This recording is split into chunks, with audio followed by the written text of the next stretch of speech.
Then how do they have all of this control over us? Because they put your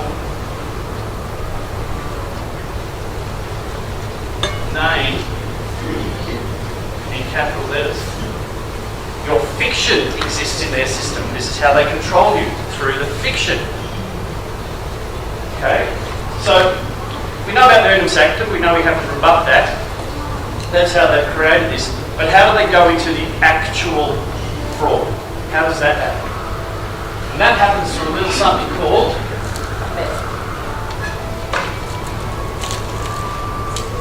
the birth certificate.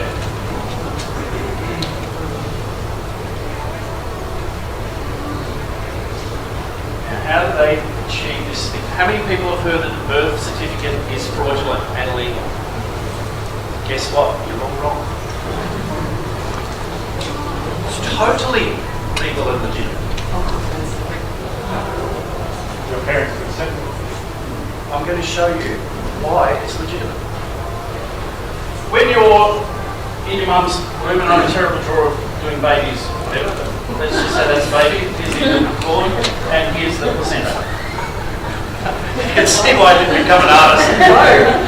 The only artist I've got is 2 letters. Artist. Some people got it.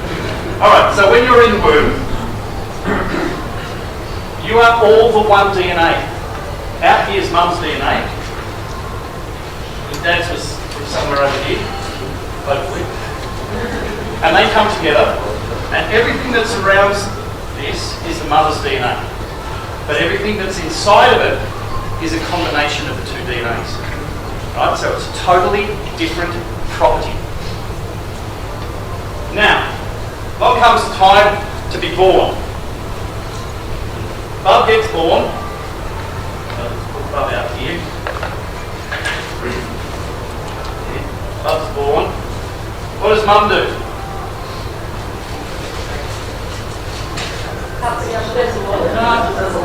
Isn't the first thing, usually she goes, oh. Okay. Doesn't she give Bub a name? You waited 6 weeks? Waited 2 months? Let's say that she does. At some point she gives her Mary Jane. She doesn't give her a surname. Think about it. She's given birth this beautiful, oh, my beautiful baby, I'm going to call her Mary Jane. No, my beautiful baby, I'm going to call her Mary Jane Smith. His surname. So, mum names baby. Now, where does this whole idea about naming come from? Well, there's a hint in the Bible. If you want to believe the Bible is absolutely true, you're quite welcome to do that. I don't have to see it that way, but I do see the threads of truth. Adam was given dominion over all living things on the planet by doing what? Naming them. So if you name something, you get dominion over it. Or ownership over it. So mum owns the baby. So what happens next?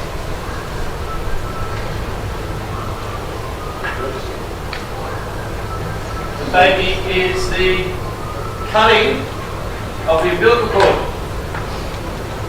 That's called severance. Severance. Remember, this is a property. When you divide a property by severance, you automatically create a trust account. Okay? There's a trust account being created. Who has the trust of the baby? The mum. Now what happens to Bub? Okay? Of course when cut, what all of the midwives staff are all running around like chooks with their heads cut off. What happens to Bub? Wade. Why is Bub Wade? Why have they waited? Because the baby is worth its weight in gold.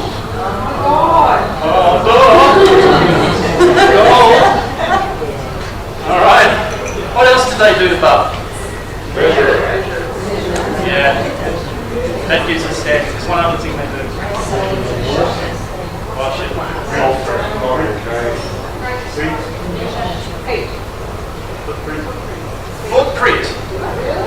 they do?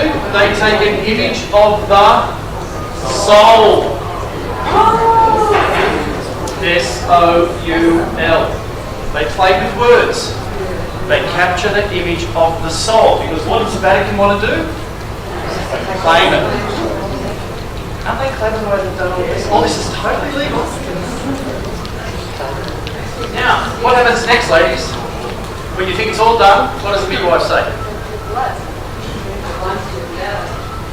You've got to birth the placenta.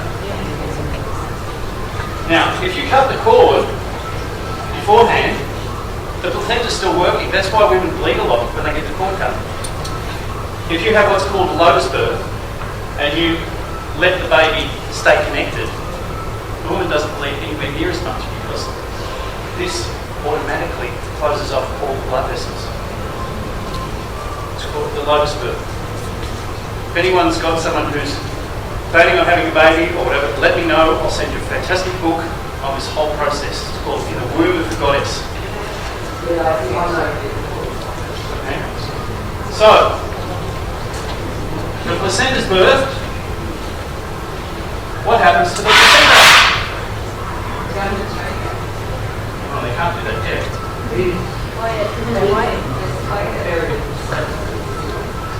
In 99.9999% of cases, what does the mother do with the placenta? Discards it, or what we would call abandons. It abandons. Guess what the clever state does?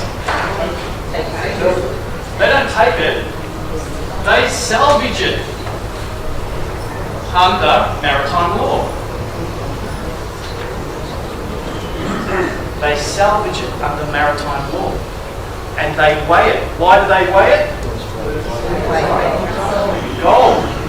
And then what do they do with it? They name it. Because if you name it, you have dominion over it. And here's what they name it. Mary Jane Smith. All totally legal and legitimate. Now, when the placenta's birthed, is it living? Is it breathing? Don't we constitute something has to be breathing to be living? Okay, and if there's no pulse, and it's not breathing, what sort of birth is it? It's a stillbirth. Now, if you go into their legislation, all of their legislation, the definition of birth is includes stillbirth. Birth includes stillbirth. Now we go back to another one of those maxims, and it's a maxim that says this: inclusio unius est, exclusio alterius, and this is what it means. Only what is included is meant, not, and it excludes everything else. Okay? For example, Australia includes Norfolk Island. What does that tell you? Australia is Norfolk Island. So, if it includes stillbirth, not live birth, it doesn't say includes stillbirth and live birth. Birth only means stillbirth.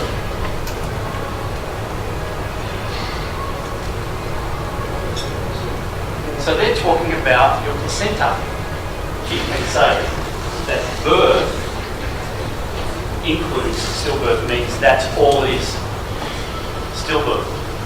So they've created this beautiful little birth certificate for the placenta with the name Mary Jane Smith. But you know what? They're cleverer than that. I mean, that's pretty clever, you've got to think. That's not against the law. But you can claim your placenta. Well, you can. Yeah. So what now we've got, here we've got Mary Jane Smith. Now, how many of you have been told, but that's in all the lower cases, that's not the fiction. If it's got the surname, it's the fiction. Because remember, the other one, she was Mary Jane, comma, of the family Smith. Okay, this is Mary Jane Smith, all the one name. So it doesn't matter if it's in lowercase or not, if the surname is there. And what does surname mean? Sur, in French or Old Latin, means on. A surname is a name that's been put on, it's been added. That's why they ask for your surname. If you fill out a form and you put that in, you've just admitted that you're the fiction. Okay. I always cross that out. No, depends. Any documents of theirs I get that has surname, I just put a line through it right over the top of the family. Did you, No, because I'm signing a lot of documents. I'm just correcting it. If they then go and change that through their courts, through their things, what they've done, I've got the documents that says, no, sorry, you just committed a fraud. That's exactly right, and they actually tell you how to do all of this. Do you know the other one that says given names? Because they're the names that you're given. It's pretty simple when you get the hang of it. Almost everything that they do is a thing called a misnomer. How many of you are parents?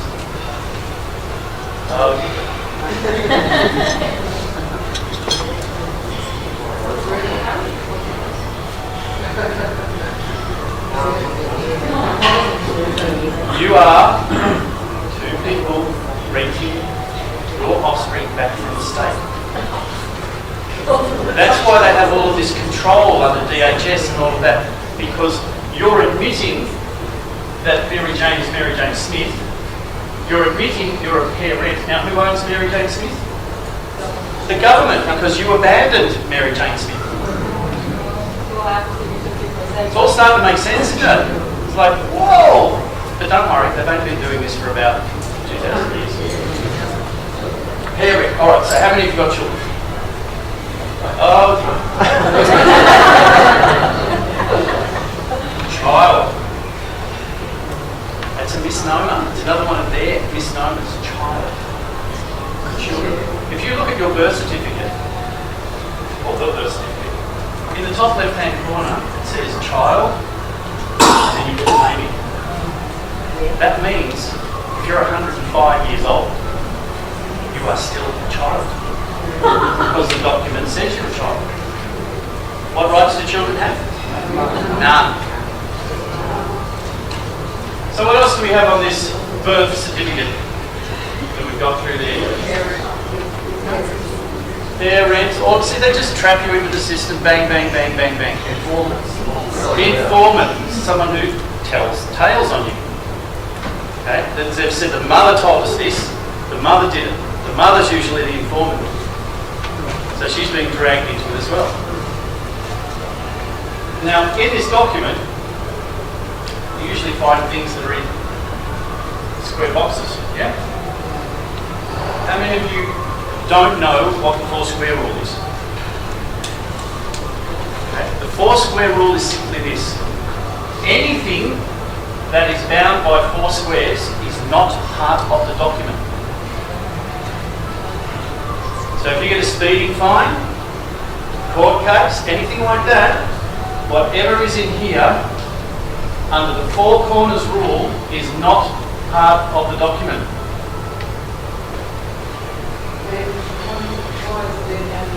Because they know that they're committing a fraud. They know that they're committing a crime, so you can't accuse them of committing a crime because they'll turn around and say, oh, that's not part of the document. You must, he who does not deny accepts.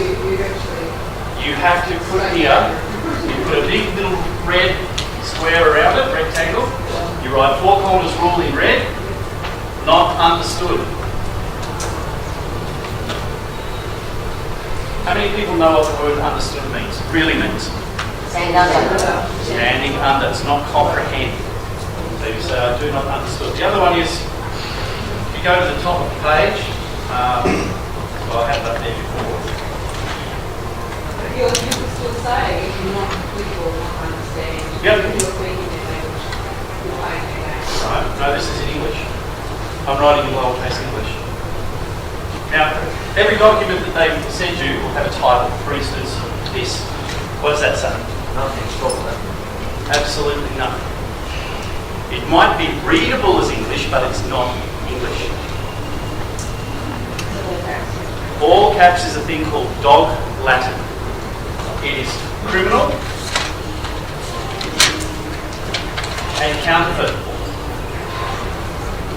So you can say you understand. Yep. Absolutely. You go through, you put anything that's in capital letters, put a big red circle around it, dog Latin, criminal and counterfeit. Every time they use capital letters. If they use your name in capital letters, put a circle around that and put non-living entity, fiction. What about just the title, like news? Even just the title. Whatever the document, this is where a lot of people who are doing the work that we're doing make simple mistakes. They'll put at the top of the page, they'll put notice of infringement. If you've put the top of your document, guess what? You've made the whole document. Criminal and counterfeit. So do they have to take any notice on it? No. We've got to make our documents bulletproof. Little things like don't use capital letters. If you do, you have to put quote marks against it because you're quoting them. So the names. To all of my documents, this. To the living man or woman known as, and then quotes exactly as how he puts it. John Jones. What if you were to write it? No, you write it exactly as he writes it. If he writes it all in lowercase, you write it in lowercase. So that's replying to. That's replying to anyone. You put their name exactly how they have it, and you are consistent through the whole letter. You don't write anything. To the living man. See, I'm not talking to the fiction. I'm not talking to the CEO of the company. I'm talking to the living man who acts. Yes, I'm making the living man.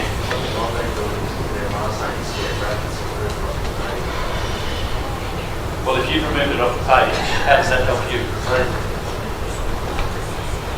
No, you want to know who you're sending it to. So that means you'd be sending, if you did this, right, to the living man known as John. How many Johns have we got in the room? Which one are we sending it to? We don't know. Could be any one of them. The only things that I do is I put down at the bottom, big, in quotes, and a postcode. Because I don't recognise those things.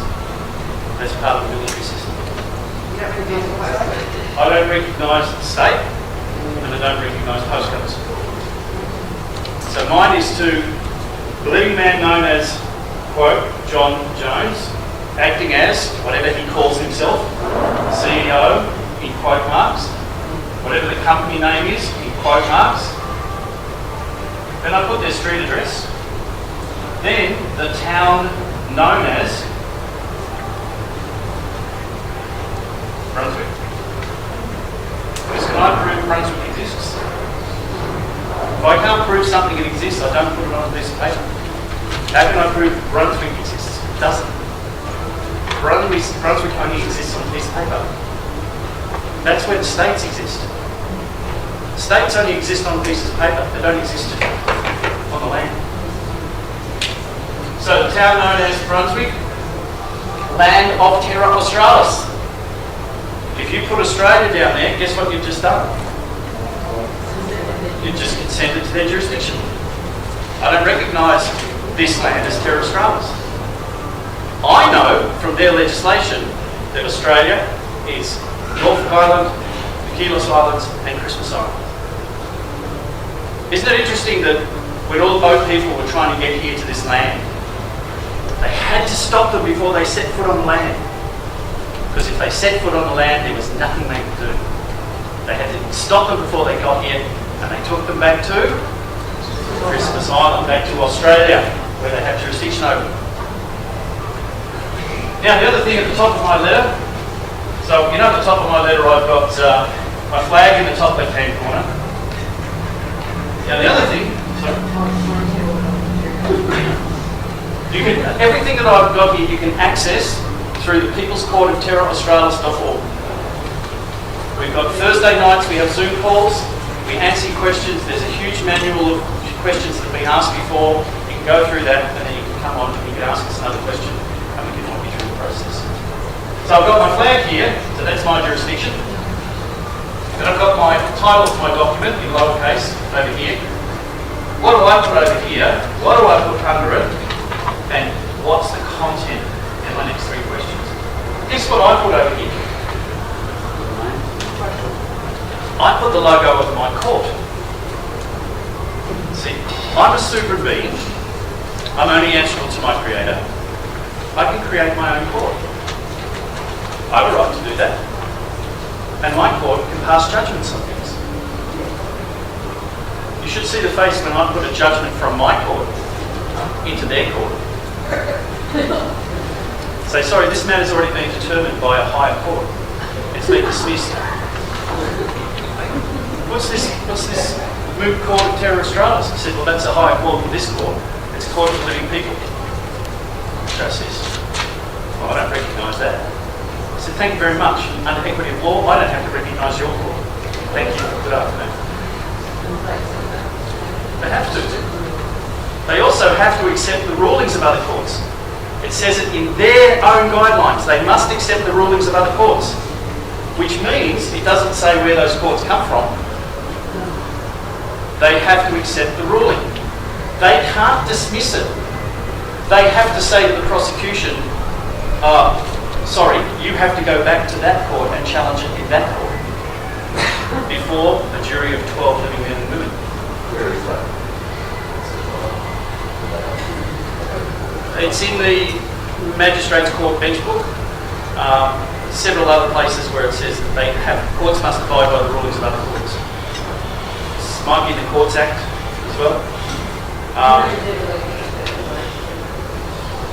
Well, this is the fun part. You serve the documents ahead of time, and with the documents comes your revenue, saying if they do this, if they do that, they have to pay your revenue, and so your schedule of fees is like $1 million for trespass.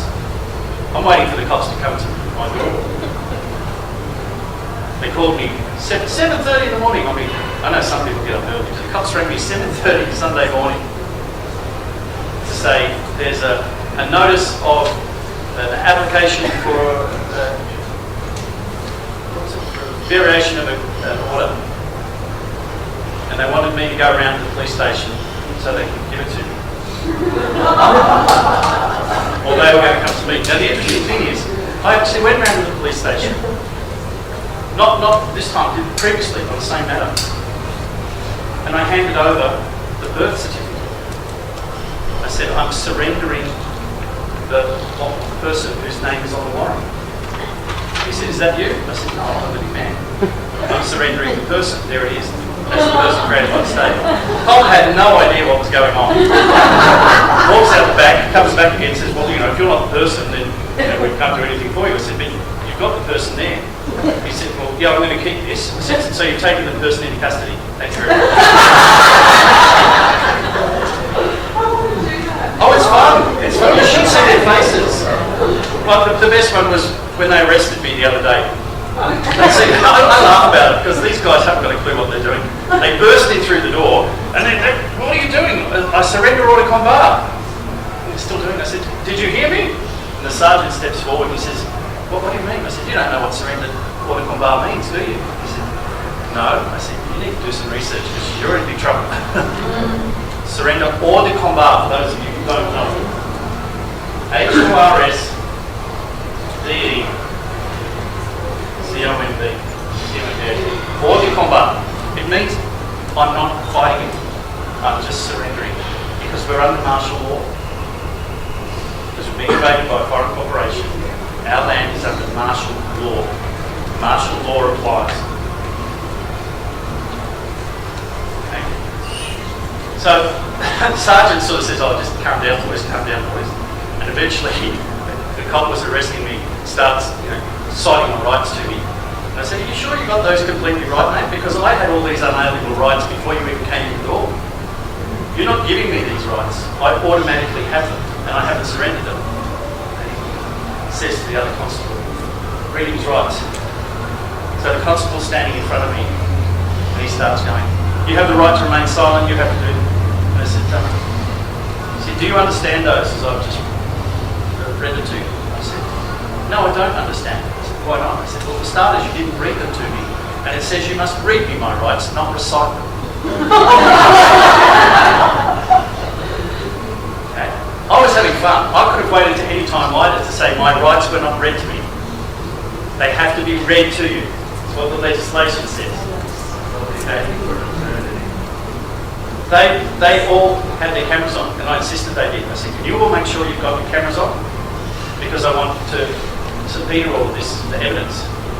So after that talk, I'm holding my hands up and showing all the marks on my wrists to the guy's chest. He said, "What are you doing?" I said, "Well, I'm just recording the evidence."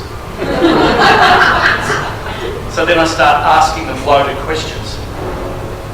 "Are you an officer of the capital letter Victoria Police?" He says, "Yes." I said, "Thank you very much."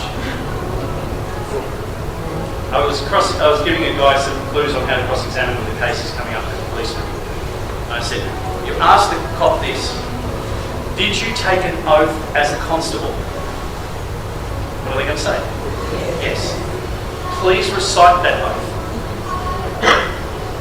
If they can't recite the oath, then how do they know they were acting under it?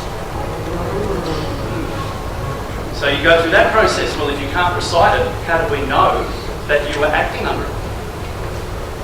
Here's where the next bit comes. Did you also take an oath as an officer of the capital letter Victorian Police? The lower case Victoria Police is a different thing to the capital lettered Victoria Police.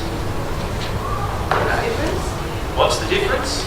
The Victoria Police lowercase, which the Victoria Police Act establishes, is they act as members of the community, and the only authority that they have is if there's a crime being committed or if you disturb the peace. That's it for a constable.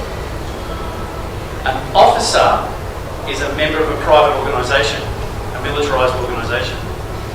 So then the next question, he says, yes. I said, "Well, what, can you recite that oath?" No. How can you go out and perform your duties if you don't know what your oath is? And the next question, in which capacity did you arrest the man? Did you arrest him as a constable, or did you arrest him as an officer? See what we do? We're undermining their authority all the way through. Alright. So I've got my court. I've established my court. You can go to HunZ and you can pay $39 and you can register your name. Mine's the Moot Court of Terra Australis. You can call it whatever you want to call it. It's your court. Go to HunZ. You register the name of a court you want to call your court. Here it would be the Court of Mary Jane Smith or the Court of Mary Jane or whatever you want to call it. It's your court. Because guess what? No, it's every 3 years. It's $39. That's worth it. And the reason I did it was simply this. I knew that the Capital Letters Magistrates Court was a trading name of the Department of Justice. So my court has exactly the same legal standing as theirs. It's a trading name of the private limited company. Therefore, we come under the same rules. why I did it. The other reason, the other thing my kid, which I had a lot of fun with, I don't know if you've heard you can purchase land in Scotland, like a square foot of land, and you get the title of Lord or Lady. So I purchased that. When I went to court, they said, well, you know, what do you want to be called? I said, well, you can call me your lordship. You can call me ambassador. Or you can call me by the given name. Well, I think we'll be calling you by the given name because they don't want to put you in any position of authority. That's why you can have so much fun with it. Are they bastards? Absolutely they are. Oh, can't get me out fast enough. Yeah, needed you there Friday. But here's the thing. If you push their buttons and they start to go, I'm not putting up with any of this nonsense, you say, Your Honour seems to be emotionally compromised and incapable of hearing this matter. You need to step down. And once you've said it, he has to. Because you've called him out on it. What does they come? So I've got my court here, over there. Now under here, I have written the date known as, and then quotes. Why do I have it as the date known as? Who invented the calendar? Can't prove it. It's their system. They put it in. The Julian calendar got put in place by them. So if you acknowledge their calendar, what have you done? You agreed that you're under their jurisdiction. I only operate in the now. And there's times I can't even remember what day it is when I wake up. I do remember my name. Step back and talk about going into the court. As in, what address do you use? Would you use your home address? Would you use a PO box? No, I don't use PO box. What would you use as? I just use care of. Care of an address. You don't put an actual address ever. You always put care of. Then the address. And then what address? What? Yeah. Does the address need to be associated with someone or with you or with? It's your court. You can put any address you want.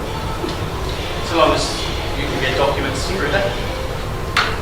That's all that is. Yep. If your neighbour says yes, I'm happy to take any documents that come addressed to your court. You can put your names first. But don't put it without care of. I know some guys who, instead of a post office box, they put whatever the number of their box is and then a slash and then the address of the post office. So it looks like it's a normal address. But if you put post office box, you're coming in under their jurisdiction.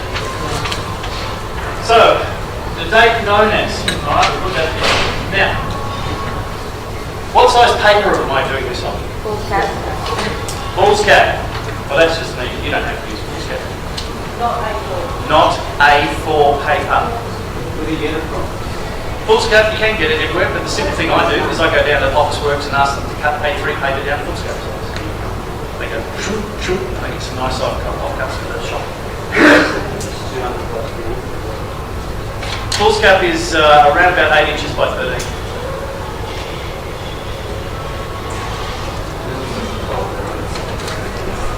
Yeah, you can use your own size. It doesn't have to be foolscap. I just like it because it's longer than the A4 and stuffs their whole filing system.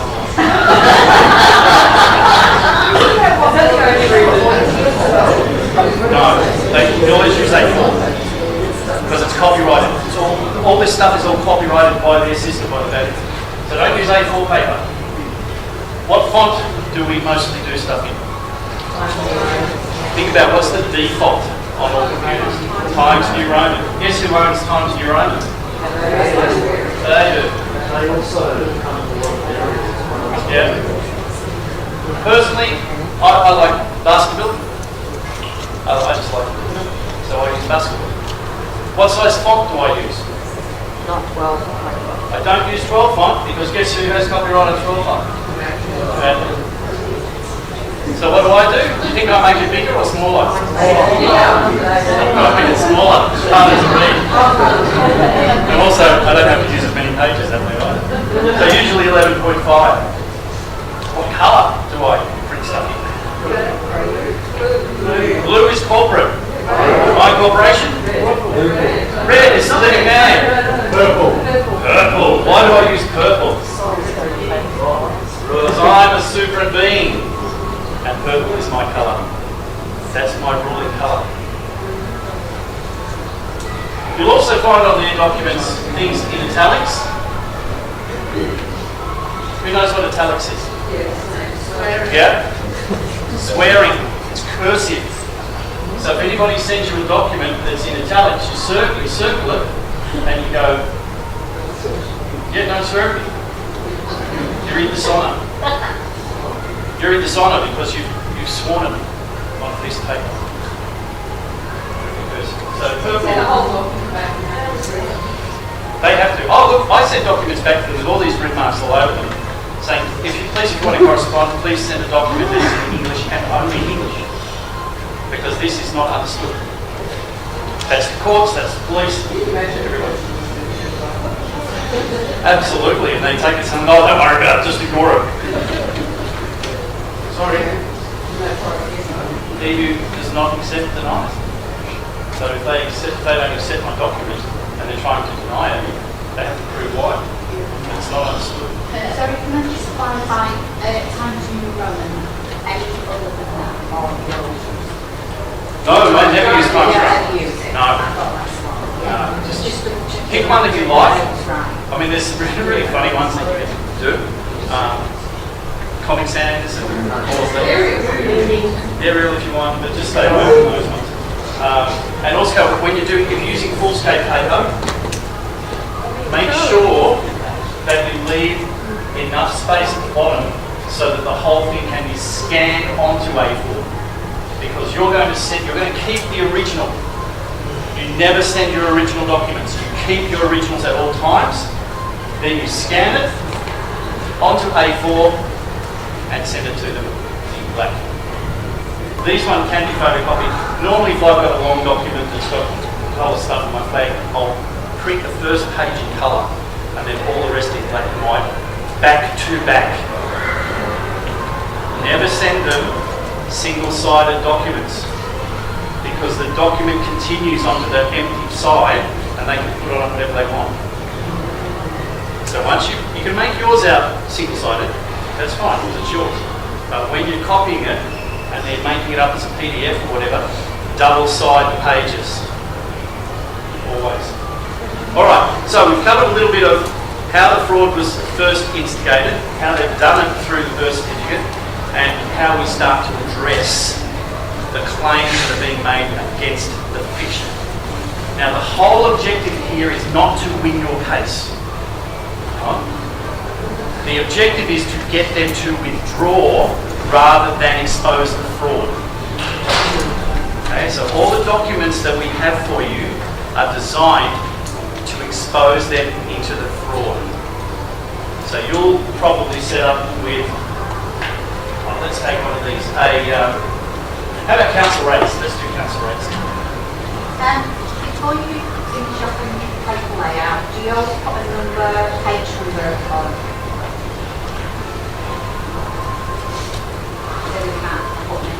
You can do that if you want. If you're double-sided, you don't.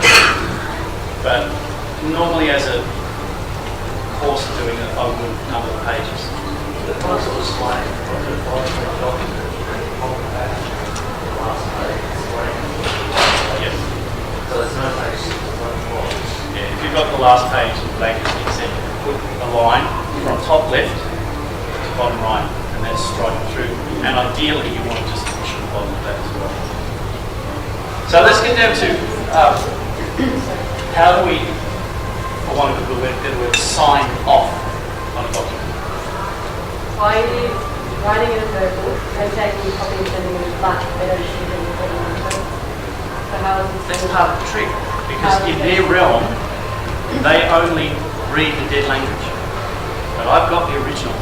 So anything that they want to challenge, they have to come to me. Because it costs money to print it out in colour. Hell, they don't take any notice of the colour anyway. So we might as well give it to them in black. Because the only thing that matters is I've got the original, and that's in colour. So if it goes to court, they're never going to challenge the document. And then the A4 saying they have a copyright. set in stone? Or permanently laminated? No, because I've got the original. They just got a copy of the original. And then when it comes to court proceedings, the only document that has any value is the original.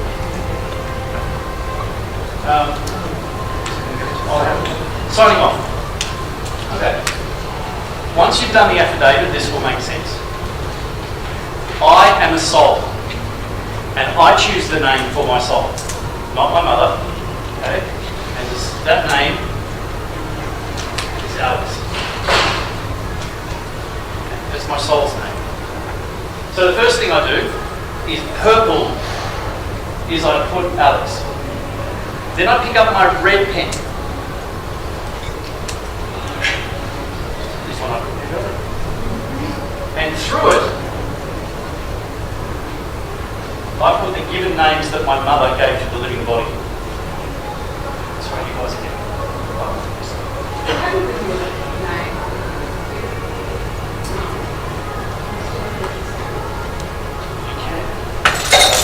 now creates confusion. Are you speaking from the position of your soul or is from the position of your living? Yeah. And if you're not sure what to put as a soul name, it can be anything you want. Buttercup Fairy Princess.